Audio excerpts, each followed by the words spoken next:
Hi, I'm Nick Davies. We're here with another episode of Festival Forum, and I'm very pleased to have the cast and the director of the Bronx Bowl here to talk about the film. I have the director here, Martin Heigl, Mojan Arya, who plays a young Jake in the film, and of course the one and only Jake LaMotta. It's a pleasure to have you here, sir. Spell my name right. I will, I promise. So why don't we delve right into it? Martin, tell me a little bit about how this project came about. What was your inspiration for it? And Sure, we were approached by an old friend of mine named Joe Allegro, whose father, Joe Allegro Sr., knew Jake, and had been friends with Jake for many years. And this was back in like 2005, 2006. And the general public may not know that Jake had written a book and has been working on trying to get this movie made since the 80s. And he wrote a book with Sharon McGahee and Chris Anderson. So they wanted me to adapt this book into a screenplay.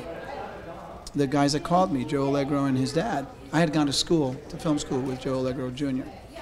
And that's where the whole process began. We thought, wow, what an interesting idea to actually go into, Jake's past. And of course, Jake's, after the fights and everything, and sort of look into where the rage came from. Mm-hmm. And so I became very passionate about it. Rustin Brannaman wrote the first draft of the screenplay. I wrote the second version of the screenplay, and here we are. Excellent. So Mojan, you play young Jake in the film. Yes, sir. And I understand you went through quite a bit of physical training for the role. Mm-hmm. Well, tell us a little bit about that. When I signed on to the film, I practically had lied about my boxing training. And I thought I'd done some good boxing training, but I had to gain about 10 or 12 pounds of muscle. And then I started training about 10 hours a day with Freddie Roach at Wild Card.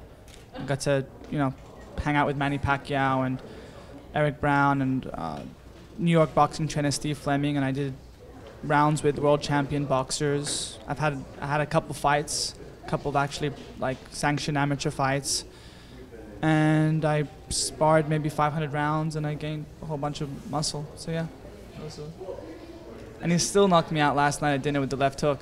So I'm not gonna lie, I'm a little afraid too. I definitely don't want to get. Yes, you should be very afraid. So tell me, how much had you known about the story of Jake before you'd taken on the role? Did you have any? I'm sure you've seen past films about him and. Right. Well, I was well aware of the classic film that was made about him, and I was a die-hard boxing fan. I mean, I knew him as the first man to beat Sugar Ray Robinson. Many people regard as the greatest boxer of all time, including Jake. You wasn't around for the first Sugar Ray Robinson fight, because that's a long time ago. I was around in your spirit.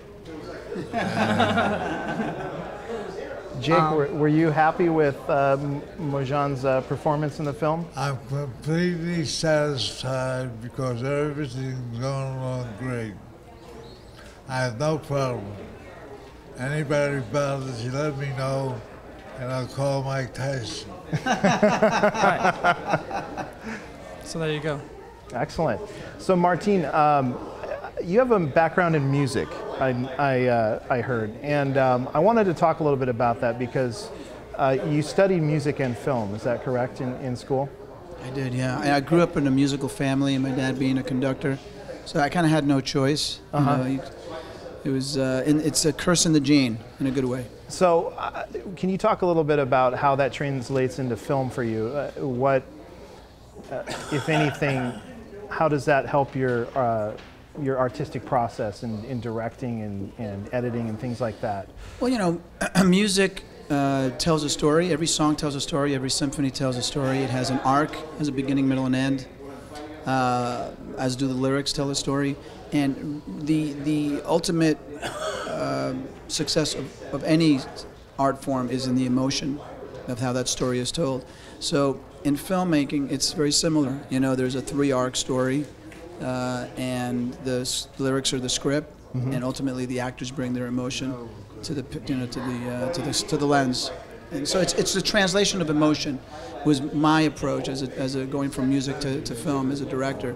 That made it easy, just knowing that every scene has to have an emotive feeling to it. And how did you utilize music for your film in that respect? Well, we were fortunate enough to have Chet Tolliver do the score, and he took an old school approach to the film. He gave it, an orchestral, traditional type of score. Some people it gives you the sense, it gives you a New York feeling, because it is a New York story, and we're really, really blessed. We had a great team, on this movie, a wonderful team. I mean, even after I finished the script, you still need that angel who's going to believe in the script, and that was Craig Chang and his team at Main Street Films, who believed enough in the film to give it a shot. Mark Bishop and the rest of the team over there, great team. And then you surround yourself by hopefully, the best that you can possibly find at the time, and that's what we did.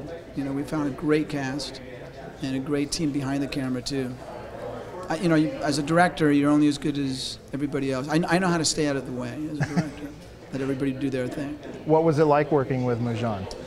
Mojan is an extremely instinctual actor. He did his homework. He really, really studied. He got into boxing, and he really studied it from the inside out. He spent time with Jake. He did a lot of research, old school style, a la Marlon Brando. Who are some of your other favorite actors? Montgomery Clift. Well, there you go. Good choice. So it was easy. It was a blast, man. It was such a good time. We didn't want this to end when it did. That's how much we enjoyed it. And he always brought a great sensibility of being open to all possibilities, which is ultimately makes great art. Excellent. So Mojan, tell me about working with Martin and his creative process as an actor. How did that work for you? Well, Martin is very encouraging, very positive. And he just said it himself, which I completely agree with. He certainly knows how to stay out of the way, and he has a great energy, He makes, especially in a movie like this, obviously it comes with a bit of stress and comes with a bit of pressure.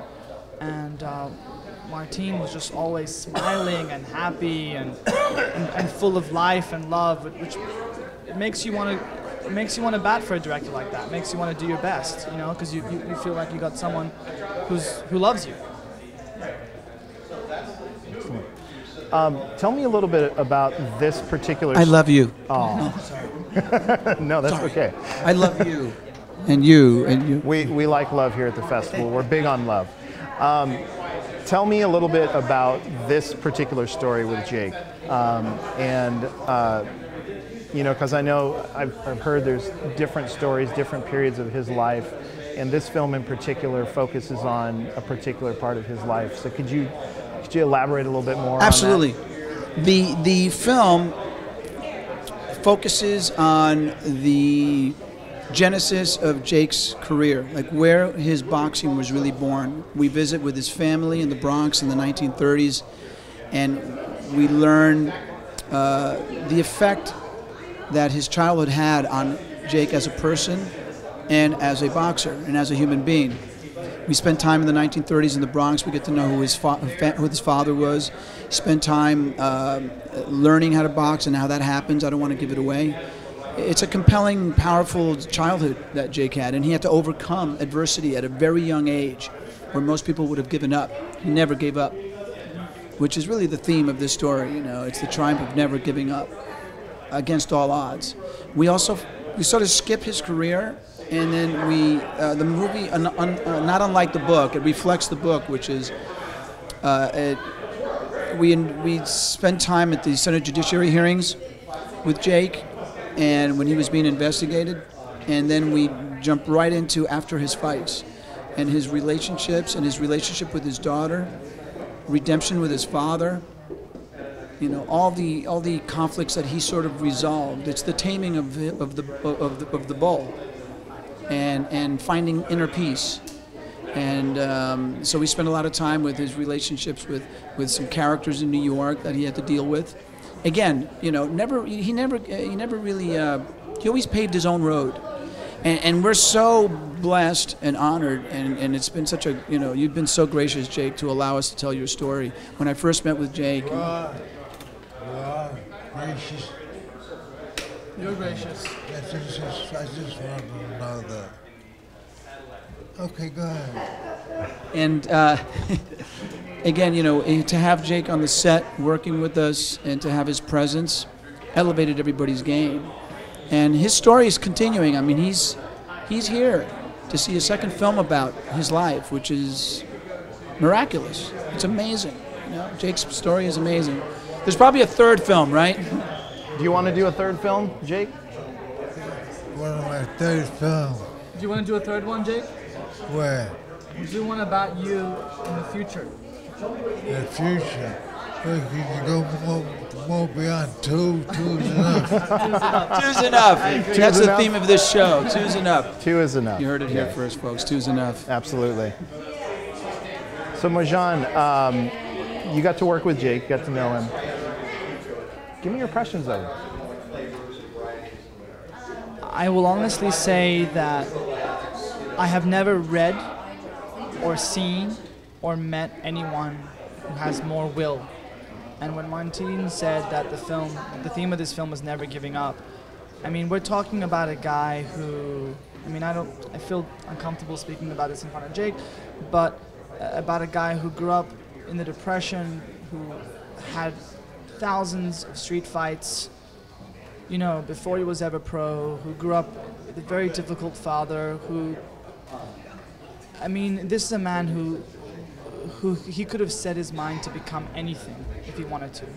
And he fought anyone. He never gave up, and his boxing style is very reminiscent of the kind of person he is. And I mean, he is the symbol and the living presence of the word champion. And that's it. I think that's very appropriate. Jake, tell me about how do you feel being here at the Newport Beach Film Festival? How do I feel? Yes. My fingers. You feel with your fingers? Very good. I do too, actually. Is it an honor to be here at Newport Beach Film Festival? Oh yes. To think it's my second film. Oh, I can't believe it. I can't believe it. Could it be a third? You never know. You never know. This is the third. This is the third right now. Oh, this is the third. Right. They're finally letting you play you, Jake. Imagine that. Do you have any really fond memories on set being a part of this film? Anything in particular that What you kind of want to share? memories you have to be a part of something that was never done before in the history of the sport? Never done before. Second movie, 2 movies. I don't believe it. I can't believe it. Doesn't get much better than this, does it? You never know. You never know what could happen in this world. Martin, any closing thoughts on this film? The message you touched on the message of the film earlier, but just anything else that you'd want to add that really, I think, sets this film apart from anything else any other stories that have been told about Jake? Well, this sets the record straight in terms of who Jake was and why he was who he was and why he is who he is. It's all based on a true story.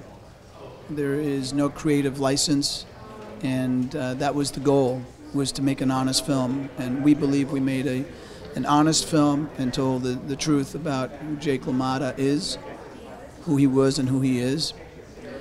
And we feel blessed that we had an opportunity. Look, anytime a movie gets made, it's a miracle, you know, and especially this one, a film that took so long to make, you know, almost 7-8 years to make, and a film with controversy attached to it, and one that so many people didn't want to touch in order to protect themselves and, or, you know, for whatever reason. It was a challenging project. What was the most challenging aspect, would you say, of this project, of making this film? I think the most challenging aspect of this particular movie was the amount of expectation that was put on it from the beginning. Mm-hmm. And we went into it just really excited. First of all, anytime you get to make a film, and you're a filmmaker and you're an actor or an actress or a producer, that's why I jump out of bed. That's why we all jump out of bed. But we went into it just with a little bit more of a, let's just call it a heightened sensitivity, and that was a good thing. I'm proud of it. I believe everybody rose to the occasion, and there's a time for everything. So the timing was perfect, and we were all blessed. We're blessed that you're here with us to see this movie today. I'm blessed to be here. Right on. Excellent. Well, Mojan, any closing thoughts about the film, your experience, what you've taken away from this? Oh, I mean, I've taken away so much. I mean, this was my first film in America, and definitely my first film as an adult as well. So, working with all the terrific expert actors that Martine cast, and I mean, it's very rare that you ever read about a person like this or hear about a person like this, let alone being able to investigate a person like this from the inside out was a true honor for me. So that's it. And I hope you guys enjoy seeing Jake's story from Jake's perspective. Absolutely, we're honored to have you here. Okay, so we're going to cut to the trailer for the film.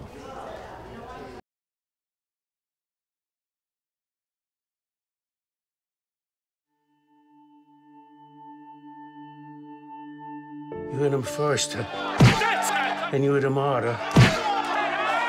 But you don't go down. I'm gonna be pro.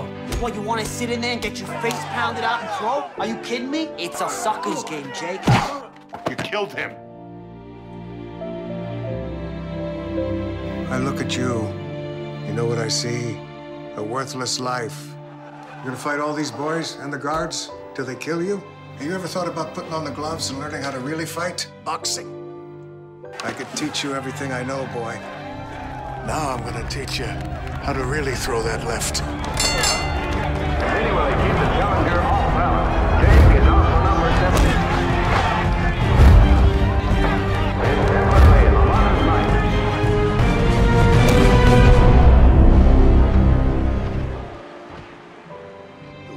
You think they're all bum? You are the middleweight champ of the world. I was offered $100,000 to lose to Billy Fox. I said no. We both want a deal here, Jake. And what deal is that? We got unfinished business. You really ain't got no choice. You're gonna take this car and this gun. You're gonna go. More in the head. More in the heart.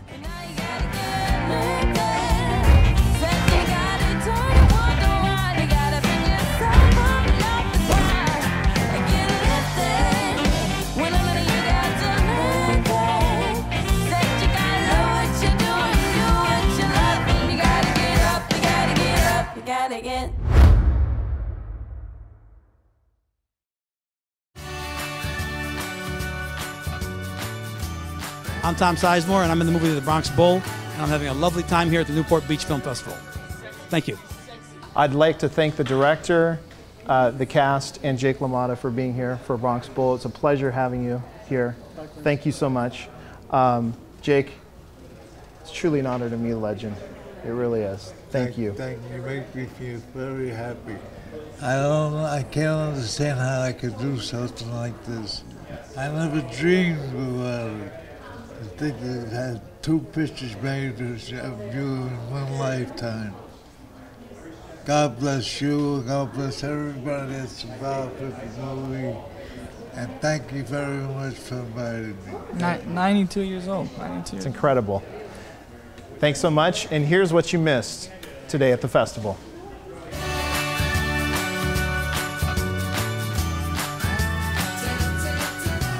We're here on the red carpet for the premiere of Jackie and Ryan, joined by Katherine Heigl. Hi, how are you? I'm great, thank you. How are you? Wonderful. Thank you so much for joining us. Yeah. Now, I believe that this film takes place in Utah. Is that correct? It does. Fantastic. And I know that you have a personal connection there. Did that make it any more personal or easy to film in that setting? You know, originally I think we were going to be filming in Atlanta, but I couldn't leave my kids for the length of the film, and it's a small movie and a small budget, so there was no way to like bring my whole family to Atlanta. So Amy very graciously switched the location to Utah so I could still be home with my kids. And I was so grateful and so excited until I realized that 90% of the movie is outside, and it was January in Utah, and it was cold, so cold, but it was beautiful. And I think it gave the movie such a sort of magical quality that I mean, I love Utah so much because of how beautiful and peaceful and grounded a place it is, but you get to really see that in this movie. The landscapes and the cinematography is just gorgeous. That sounds amazing. I'm definitely excited to see the visuals. Katie, thank you so much for stopping by. Hi, this is Katherine Heigl, and you are watching Newport Beach TV. We're here on the red carpet for the premiere of Jackie and Ryan, joined by Ben Barnes. Welcome. Thank you. Thanks for having us. Absolutely. Now, I heard that you had to learn to play guitar for this role. Can you tell me a little bit about how long it took you to learn and who you worked with? It was a little bit. It was a little bit of doing as much as we could get away with in the time, because I hadn't really picked up a guitar before. My dad plays guitar, so there was always guitars around my house, but I'd never learned how to play it at all. And so I was slightly ambivalent about getting away with being the sort of accomplished level of musician that. Actually, Nick Hands, who the character is loosely based on, is a very lovely, profound gentleman who lives in New Orleans and is a street musician. And so he helped me a lot. I had a fabulous teacher in Los Angeles who I went to for about 3 months, and I went sort of most days for about 3 months and just drove everyone in my household absolutely nuts by just like literally I would be doing these exercises whilst I was watching TV. I'd be doing these exercises whilst trying to eat. I just had it. I was glued to this little parlor guitar for about 3 months before. Oh my gosh! Well, that sounds like an amazing feat to accomplish in 3 months. It was actually a lovely feeling though to get on a set and feel like not panicked about what I now do. Capable. Right. Very nice. Well, thank you so much for speaking to us. Hi, I'm Ben Barnes, and you're watching Newport Beach TV. We're here on the red carpet for the premiere of Miss India America, joined by Hannah Simone. Welcome. Thank you very much. It's my first time in Newport. Is it really? Yeah, everybody's been really lovely, very welcoming. Wonderful. Well, I'm happy to hear that. Did you literally just arrive, or have you been here for a couple days? No, I literally just arrived. From Seattle, actually. I was doing a charity event with Free the Children and caught a flight, and now I'm here. Oh my gosh, well, welcome. We're glad you made it. We're very excited about tonight's film. Can you tell us a little bit about your role? Sure. I play a character called Sonia Nielsen, and she is the stiffest competition for our lead character, who's just right over there, Tia Sakar, Lily Prasad. Mm-hmm. In this whole India America pageant world, right? I'm so intrigued by this. It's amazing to me. Yeah, I mean, it's fascinating. I've actually never been in a pageant or been to a pageant, so it's an odd thing to have your first experience be filmed and then shown for thousands of people. So you're going to see how well I do in a pageant. You can judge me openly. It's fine. No worries. You know, I'm sure it's fine. Sure it's fine. And now, how do you feel about being in Newport Beach tonight for the film festival, for the film premiere? I'm excited. I mean, it feels like this city really supports great art. The fact that they've welcomed us and are sharing and showing our film is just, it feels great. Hey, I'm Hannah Simone of Miss India America and New Girl, and you are watching Newport Beach TV. We're here at the after party at the Newport Beach Film Festival at Room and Board. We're very excited for tonight's festivities. There's going to be a lot of entertainment, drinks, fun. We'll keep you posted on all the highlights.